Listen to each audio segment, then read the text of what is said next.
Asianet ಸುವರ್ಣ ನ್ಯೂಸ್ನ exclusive ಸುದ್ದಿ. ಇದು ನಟ ದರ್ಶನ್ಗೆ ಸಂಬಂಧಪಟ್ಟಂತ ಎಕ್ಸ್ಕ್ಲೂಸಿವ್ ಸುದ್ದಿ. ಎಲ್ಲೂ ಇಲ್ಲದ ಇನ್ಸೈಡ್ ಸುದ್ದಿ ನಮ್ಮಲ್ಲಿ ಮಾತ್ರ.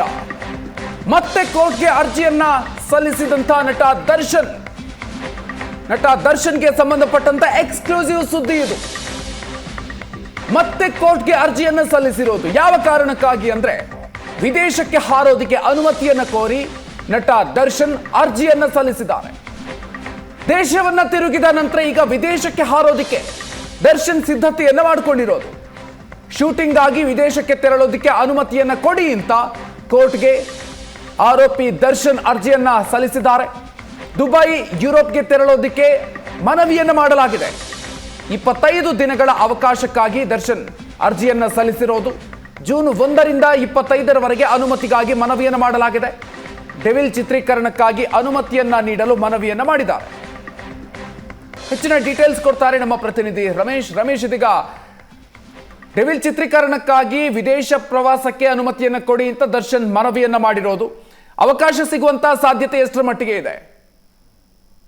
ಅಂದ್ರೆ ಕೋರ್ಟ್ ಮುಂದೆ A2 ಆರೋಪ ಇರುವಂತ ನಟ ದರ್ಶನ್ ಒಂದು ಅರ್ಜಿಯನ್ನ ಸಲ್ಲಿಸಿರುವಂತದ್ದು. ಅಂದ್ರೆ ರೇಣುಕಾಸ್ವಾಮಿ ಕೊಲೆ ಪ್ರಕರಣದಲ್ಲಿ ಪ್ರಮುಖ ಆರೋಪ ಅಂದ್ರೆ A2 ಆರೋಪ ಆಗಿರುವಂತ ದರ್ಶನ್ಗೆ ಹೈಕೋರ್ಟ್ ಜಾಮೀನನ್ನ ಕೊಡುವಂತ ಸಂದರ್ಭದಲ್ಲಿ ಯಾವುದೇ ಕಾರಣಕ್ಕೂ ಕೋರ್ಟ್ ಜೂರಿಸ್ಡಿಕ್ಷನ್ ಬಿಟ್ಟು ಹೋಗಬಾರದು ಅನ್ನೋದು. ಅಂದ್ರೆ ಬೆಂಗಳೂರನ್ನ ಬಿಟ್ಟು ಹೋಗಬಾರದು ಅನ್ನುವಂತ ಒಂದು ಪ್ರಮುಖವಾದಂತಹ ಷರತ್ತನ್ನ ವಿಧಿಸಿತ್ತು. ಆದ್ರೆ ಅದಾದ ನಂತರ ಮತ್ತೆ ಅದೇ ಹೈಕೋರ್ಟ್ ನಲ್ಲಿ ಅರ್ಜಿಯನ್ನು ಸಲ್ಲಿಸುವ ಮೂಲಕ ನಾನು ಚಿತ್ರೀಕರಣ ಮಾಡಬೇಕಾಗಿದೆ, ನಾನು ಚಿತ್ರನಟ ಬೇರೆ ಕಡೆ ಹೋಗ್ಬೇಕು, ಹಾಗಾಗಿ ಬೇರೆ ಕಡೆ ಹೋಗ್ಲಿಕ್ಕೂ ಅವಕಾಶವನ್ನ ಮಾಡ್ಕೊಡ್ಬೇಕು ಅಂದ್ರೆ ಅರ್ಜಿಯನ್ನು ಸಲ್ಲಿಸಿದ ಸಂದರ್ಭದಲ್ಲಿ ಭಾರತದ ದೇಶದ ಒಳಗೆ ಅವರು ಎಲ್ಲಿ ಬೇಕಾದ್ರೂ ಓಡಾಡ್ಲಿಕ್ಕೆ, ಸಂಚಾರ ಮಾಡ್ಲಿಕ್ಕೆ ಅವಕಾಶವನ್ನ ಕೊಟ್ಟಿತ್ತು. ಅಂದ್ರೆ ಷರತ್ತನ್ನ ಸ್ವಲ್ಪ ಮಟ್ಟಿಗೆ ಸಡಿಲಿಸಿತ್ತು. ಆದ್ರೆ ವಿದೇಶಕ್ಕೆ ಹೋಗ್ಲಿಕ್ಕೆ ಅವಕಾಶವನ್ನ ಕೊಟ್ಟಿರ್ಲಿಲ್ಲ. ಒಂದ್ ವೇಳೆ ವಿದೇಶಕ್ಕೆ ಹೋಗ್ಬೇಕು ಅನ್ನುವಂಥದ್ದಾದ್ರೆ ಪ್ರಿಯರ್ ಪರ್ಮಿಷನ್ ಫ್ರಮ್ ಸೆಷನ್ಸ್ ಕೋರ್ಟ್ ಅನ್ನುವಂಥದ್ದನ್ನ ಅದರಲ್ಲಿ ಉಲ್ಲೇಖವನ್ನ ಮಾಡಲಾಗಿತ್ತು. ಹಾಗಾಗಿ ಇದೀಗ ಡೆವಿಲ್ ಚಿತ್ರೀಕರಣಕ್ಕಾಗಿ ವಿದೇಶಕ್ಕೆ, ಅದರಲ್ಲಿ ದುಬೈ ಮತ್ತೆ ಯುರೋಪ್ ರಾಷ್ಟ್ರಗಳಿಗೆ ಹೋಗ್ಬೇಕು ಅನ್ನುವಂತ ಒಂದು ಕಾರಣವನ್ನು ಇಟ್ಟುಕೊಂಡು ಮತ್ತೆ ಸೆಷನ್ಸ್ ಕೋರ್ಟ್ ಮುಂದೆ ಅರ್ಜಿಯನ್ನು ಸಲ್ಲಿಸಿರುವಂತದ್ದು. ಅಂದ್ರೆ ಈಗ ಡೆವಿಲ್ ಚಿತ್ರವನ್ನ ಚಿತ್ರೀಕರಣ ಮಾಡ್ತಾ ಇದ್ದಾರೆ. ಜೈ ಮಾತಾ ಕಂಬೈನ್ ಅಂದ್ರೆ ಪ್ರೊಡಕ್ಷನ್ ಹೌಸ್ ಅಲ್ಲಿ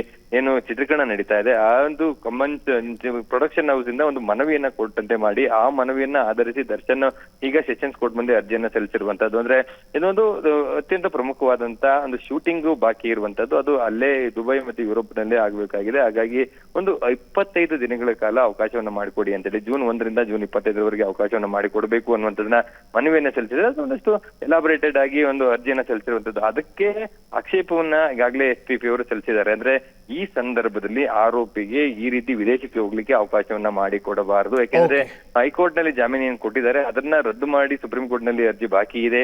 ಒಂದು ವೇಳೆ ಸಾಕ್ಷ್ಯಗಳ ಮೇಲೆ ನಾಶ ಆಗ್ಬಹುದು, ನಾಶವನ್ನು ಮಾಡುವಂತ ಸಾಧ್ಯತೆಗಳಿರ್ಬೋದು, ಅಥವಾ ವಿದೇಶಕ್ಕೆ ಹೋದ್ರೆ ವಾಪಸ್ ಬರದೇ ಇರ್ಬೋದು.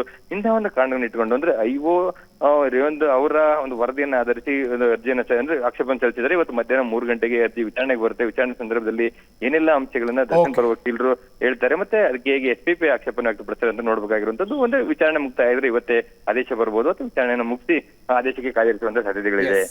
Thank you Ramesh ಡೀಟೇಲ್ಸ್ಗೆ.